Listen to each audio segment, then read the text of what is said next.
In the world of football, where managers are either hailed as tactical geniuses or dismissed as mere mortals with a clipboard, one name has been whispered with both admiration and skepticism: Mikel Arteta.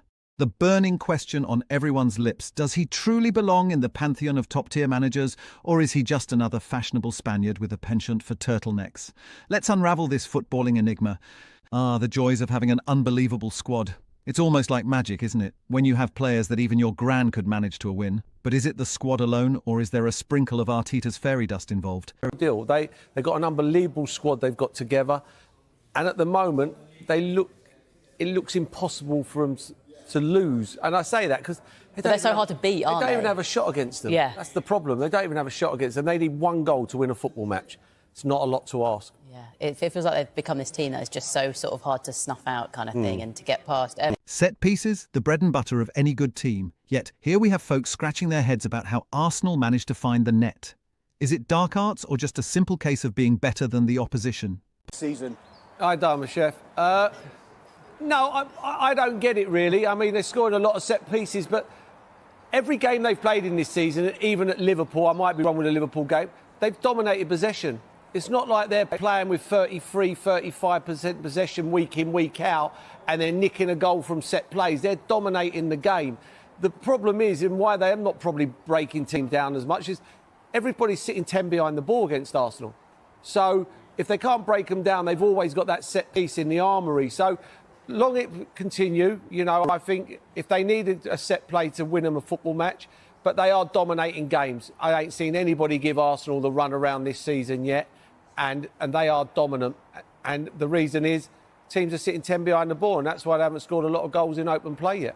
Defensive solidity is the hallmark of any great manager. And here we have Arteta's Arsenal conceding fewer shots than a teetotaler at a pub crawl. Coincidence or consequence of a well-drilled side? That structure is why Arsenal concede fewer shots than any team in the league. Through October, opponents averaged barely 0.6 expected goals per match against them. And at Burnley on November 1st, they didn't face a single shot on target. These aren't statistics built on luck. They're built on layers. Saliba's anticipation, Gabriel's aggression, Zubimendi's screening, and the collective understanding that if the press fails, the recovery begins immediately. Another evolution lies in how Arsenal manage game states. When they take the lead, the system doesn't loosen, it tightens. Instead of chasing a second goal in chaos, they protect the first through control. Possession becomes territory management, passes go wider, distances shorten, and tempo drops without losing threat. It's what Opta now labels as game state dominance. The ability to dictate the speed of a match once ahead. Arsenal lead the Premier League in that metric, and it shows. Set pieces, once viewed as a safety net, have become part of Arsenal's identity. 11 goals from corners and indirect free kicks as of early November, more than any top 5 European club in that span. But they're not simply swinging crosses. Each routine has a trigger: decoy runners to clear the zone, Gabriel or Gyökeres attacking the near post, Rice crashing late for rebounds. Jover and Arteta have made dead balls feel alive. And when the rhythm slows, Arsenal's patience isn't passive, it's predatory. They circulate until the opponent's press loses discipline, then strike through the lane that opened. Big players, bigger expectations. Arteta seems to have done the impossible, making Arsenal relevant again. But is it all down to his masterful touch, or have the stars finally aligned for the Gunners? They are massive players in the Premier League, and that's because of Mikel Arteta, what he's done there. He's got a team together, and he's worked with whoever's come in as a sporting director, and they built a team very quietly. They've got 2 players in every position. Wayne Rooney, the sage of modern football punditry, has spoken. In the world of knee-jerk reactions, a title or bust ultimatum seems about right. But is Arteta really on a knife edge, or is this just Rooney being Rooney? Wayne Rooney has spoken on his podcast this week saying that if Arsenal don't win the title this season, Mikel Arteta could be shown the door. Do you agree with that?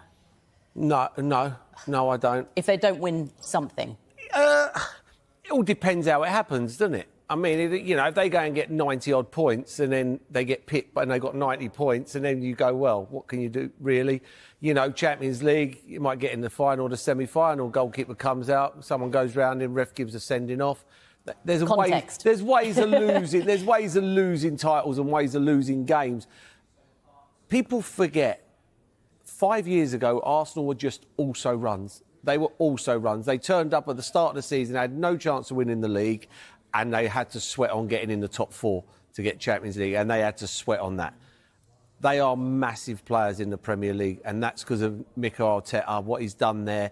With a record like that, even the most hardened sceptics have to admit Arsenal are doing something right. 9 games unbeaten is no mean feat, but is this down to Arteta's tactical nous or just a lucky streak?